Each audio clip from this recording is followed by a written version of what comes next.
UP में गुंडाराज हुआ करता था, बिहार में गुंडाराज हुआ करता था। शाम के 6 बजे के बाद लड़कियां घरों से नहीं निकल सकती थी।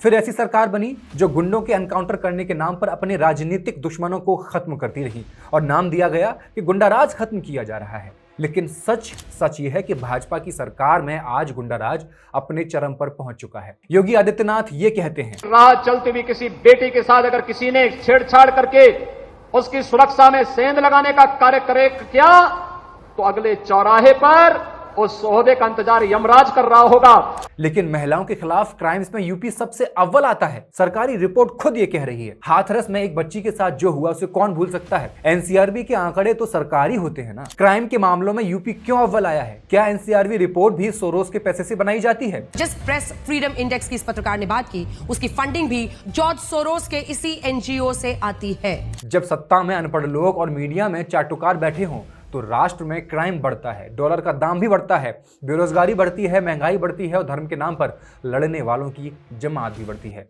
दुनिया के सबसे बड़े लोकतंत्र के पीएम का जीडीपी पर ज्ञान सुनिए आप। भारत की इकोनॉमिक ग्रोथ इस वक्त के शेप्ड है कि ऊपर लोग अमीर हो रहे हैं और नीचे लोग गरीब हो रहे हैं। आप इसको कैसे देखते हैं, जो इनकम इनइक्वालिटी का विषय? तो क्या सबके सब गरीब होने चाहिए? अमीर ज़्यादा होने चाहिए, सबके सब गरीब होने चाहिए। एक तो एक उपाय ये है कि भाई कोई डिफरेंस ही नहीं रहेगा, बिल्कुल सब तो माने भाई। आपको लगता है इस तरह से देश का भला हो पाएगा? The single most important factor to control inflation is to gain mastery over India's fiscal system. That we must curb both the monetized deficit as well as the fiscal deficit. इस अंतर को महसूस कीजिए। आज जीडीपी मुंह के बल गिर रही है, मंदी आ चुकी है। अगर आप नहीं अंदाजा लगा पा रहे तो इस वीडियो को देखिए और जानिए कि जब सत्ता गलत हाथों में सौंप दी जाती है तो देश की हालत किस तरीके से बदलती है। एनसीआरबी की रिपोर्ट क्या है, क्या खुलासे करती है, कैसे बन चुका है हमारे समाज का चेहरा, जानेंगे फैक्ट्स एंड फिगर्स के इस एपिसोड में।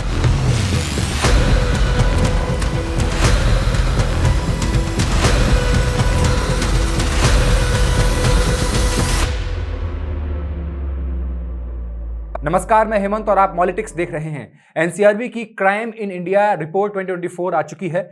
2024 में पूरे देश में 58,86,000 गंभीर अपराध दर्ज किए गए हैं। ये सरकारी आंकड़े हैं। असली मामले सरकारी आंकड़ों से कई गुना ज्यादा हो सकते हैं। वो मामले जो कहीं किसी थाने में दर्ज नहीं किए जाते, पुलिस की टेबल तक पहुंचते पहुंचते जिन्हें रफा दफा कर दिया जाता है। फिर भी इस रिपोर्ट में दर्ज आंकड़ों को देखना इसलिए जरूरी है ताकि रेशियो का अंदाजा लगाया जा सके कि कहां कितनी लड़कियों की इज्जत लूटी जा रही है, कहां कितने युवा ड्रग्स लेकर मर रहे हैं, कौन किसी लड़की को बहला फुसलाकर उसकी आपत्तिजनक तस्वीरों को लेकर ब्लैकमेल कर रहा है। कुल मिलाकर एक ऐसी दुनिया की खबर हमें होनी चाहिए जो हमारे पैरेलल चलती है लेकिन दिखाई नहीं देती। आइए मिलते हैं एक ऐसी घिनौनी दुनिया से जो हर रोज हमारे समाज को गंदा कर रही है, जहां लॉ भी काम नहीं कर पाते, जहां प्रशासन नहीं पहुंच पाता। 2024 की एनसीआरबी रिपोर्ट के मुताबिक महिलाओं के खिलाफ कुल अपराध बढ़ चुके हैं और इसमें सबसे बड़ा हिस्सा है घरेलू हिंसा का, करीब 42%। बच्चों के खिलाफ अपराध बढ़ चुके हैं, करीब 6%। बच्चों के गायब होने के केसेस भी बढ़ चुके हैं, लगभग 8%। वो स्टूडेंट्स जो जिंदगी की जंग हार गए, उनके मामले भी बढ़ रहे हैं 4-4.5% तक। सीनियर सिटीजन्स के खिलाफ भी अपराध बढ़ चुके हैं, लगभग 17% तक। ड्रग की ओवरडोज होने से होने वाली जो मौतें हैं वो 50% तक बढ़ चुकी हैं। नाबालिगों द्वारा किए गए अपराध में 11% की बढ़ोतरी हुई है। क्राइम करने का तरीका बदल रहा है। नया तरीका उभर कर आया है इकोनॉमिक ऑफेंसेस का। साइबर क्राइम में सबसे ज्यादा उछाल सामने आया है, लगभग 18% की बढ़ोतरी हुई है। और हमने क्या किया है? सिर्फ बड़ी बड़ी बातें, डिजिटल भारत बनाने की बड़ी बातें की हैं, लेकिन लोगों का डेटा सुरक्षित करना हमें नहीं आता है।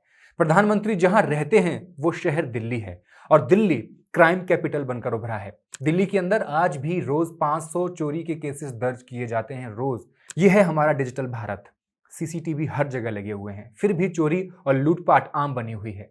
गांव कस्बों के लोग दिल्ली आने से डरते हैं, कहीं आनंद विहार पर या किसी रेलवे स्टेशन पर फोन पर्स ना चोरी हो जाए। यहां कोई दिन दहाड़े गले की चेन खींच लेता है। मेट्रो में सीसीटीवी लगे हुए हैं, लेकिन किस काम के हैं? भीड़ का फायदा उठा करके कुछ कुंठित पुरुष किसी की बहन, किसी की बेटी के बॉडी पार्ट्स पर गलत तरीके से टच करते हैं। क्या इन पर सीसीटीवी से नजर रखी जाती है? मेट्रो में लगा हुआ सीसीटीवी आखिर है किस काम का? महिलाओं को देवी का दर्जा दिया गया है और महिलाओं के खिलाफ 2024 में पूरे देश में 4,41,534 केसेस दर्ज किए गए, जिसमें उत्तर प्रदेश सबसे आगे है। याद रखिए, ये सिर्फ दर्ज किए गए मामले हैं। इन टोटल केसेस में से 27% घरेलू हिंसा के मामले थे, जिसके हर घंटे 50 केस दर्ज किए गए। यानी 1 घंटा जब बीतता है तो 50 महिलाएं अपने घरों में पतियों के द्वारा पीटी जा रही होती हैं। इन टोटल केसेस में से किडनैपिंग और अबडक्शन के केसेस 19% हैं। किडनैपिंग का रैकेट तो इतना बड़ा है कि इसके सामने प्रशासन पूरी तरह घुटने टेक चुका है। इन लड़कियों को किडनैप किया जाता है, फिर इनकी तस्करी की जाती है और इन्हें मिडिल ईस्ट के देशों में बेच दिया जाता है, देह के व्यापार में डाल दिया जाता है। क्या इनका घर परिवार नहीं होता होगा? कल्पना कीजिए उस बाप का जिसकी बेटी बेच दी जाती होगी। आप नहीं कर सकते क्योंकि आप अभी सुरक्षित हैं, आपके किसी अपने के साथ ऐसा नहीं हुआ है। 30,000 केसेस में महिलाओं की इज्जत लूटी गई, यानी आज भी देश में हर 18 मिनट में एक लड़की की इज्जत लूट ली जाती है। अंदाजा लगाइए, ये सरकारी आंकड़ा है। असल में ये आंकड़ा कितना भयानक हो सकता है। 2024 में दहेज के लिए 5737 महिलाओं की हत्या कर दी गई, यानी हर रोज लगभग 16 महिलाओं की हत्या। इसमें अभी सबसे ज्यादा मामले उत्तर प्रदेश और बिहार के हैं, जो बड़ी बड़ी बातें करना जानते हैं बस। दिल्ली मेट्रोपॉलिटन सिटीज में दहेज की मौतों से होने वाले केसेस में सबसे आगे है। दहेज की समस्या सिर्फ गरीब या अनपढ़ परिवारों तक सीमित नहीं है। पढ़ी लिखी, अमीर, मिडिल क्लास, शहर हो या गांव, हर जगह दहेज की आग औरतों को जला रही है। सबसे चिंता की बात है कि सिर्फ 1% महिलाएं ही कानूनी मदद लेती हैं। बाकी 99% या तो चुपचाप सहती रहती हैं या परिवार की सो कॉल्ड इज्जत बचाने के नाम पर डर से केस वापस ले लेती हैं, केस लिखवाती ही नहीं है। जितने केस दर्ज किए जाते हैं उनमें भी कन्विक्शन रेट 2% है। मध्य प्रदेश तो ऐसी कैटेगरी में आगे निकल चुका है जो बेहद शर्मनाक है। आपकी स्क्रीन पर लिखा है, पढ़ने में भी शर्म आती है। यह है चेहरा डबल इंजन की सरकारों का। 2024 में 1,87,702 केसेस ऐसे दर्ज हुए जो बच्चों के साथ हुई बर्बरता की कहानी बयां कर रहे हैं। यह आंकड़ा 2023 के बाद से लगभग 6% तक बढ़ा है।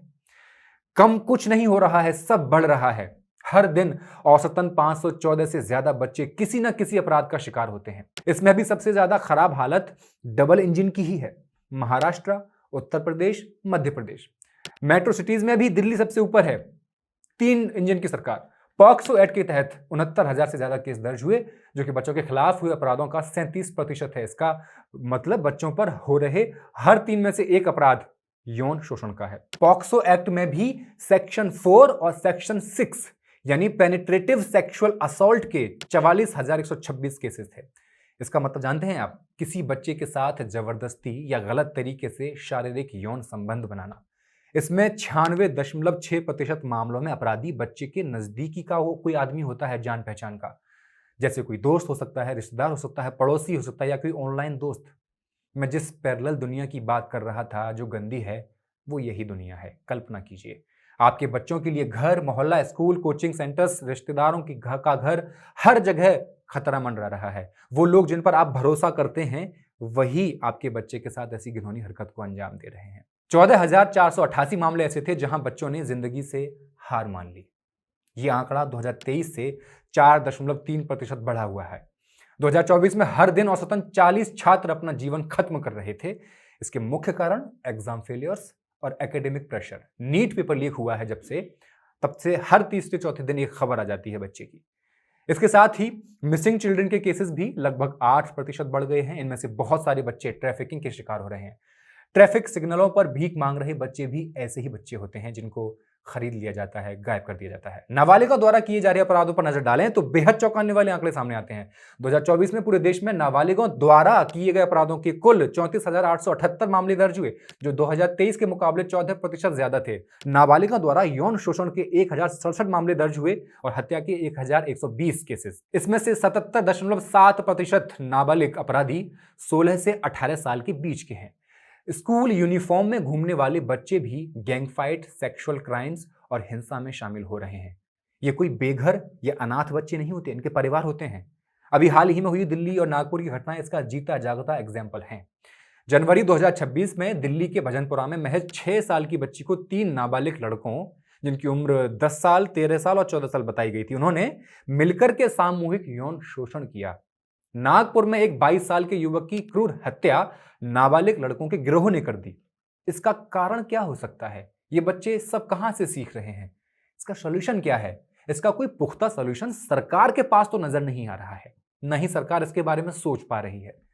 2024 में पूरे देश में आर्थिक अपराधों के कुल 2,14,379 केसेस दर्ज हुए, जो 2023 से 4.5% ज्यादा थे। फर्जी कंपनियों के जरिए investment scam, property fraud, online shopping fraud, फर्जी लोन देने का झांसा और बैंकिंग फ्रॉड के जरिए अपराध किए जाते रहे।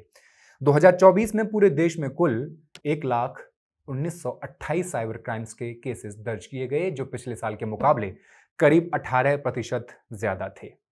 क्राइम्स बढ़ रहा है, रुपया गिर रहा है। एनसीआरबी रिपोर्ट 2024 के आंकड़े दिखा रहे हैं कि समाज अंदर से किस कदर सड़ चुका है। 16 से 18 साल के स्कूली बच्चे किस तरीके के क्राइम कर रहे हैं। महिलाएं घर में सुरक्षित नहीं हैं।